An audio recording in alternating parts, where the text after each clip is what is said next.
परिवारवाद वाली सियासत को लेकर आज केंद्रीय मंत्री नितिन गडकरी ने खबरदार किया है। गडकरी ने कहा कि किसी का बेटा बेटी होना पुण्य भी नहीं, पाप भी नहीं, लेकिन जनता ने जिस दिन ठान लिया कि ऐसे लोगों को वोट नहीं देना है तो अपने बेटे अपनी पत्नी के लिए टिकट का कल्याण चाहने वाले ठीक हो जाएंगे।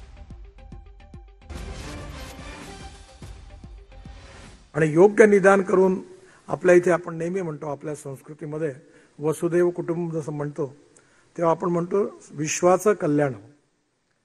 आपल्या संस्कृतीत कुठेच म्हटलं नाही की पहिले माझं कल्याण, मग माझ्या पोरांचं कल्याण, मग माझ्या दोस्तांचं कल्याण, असं नाही म्हणत। राजकारणात असं म्हणतात काही लोक, पण माझ्या पोराचं पहिले कल्याण करा म्हणतात।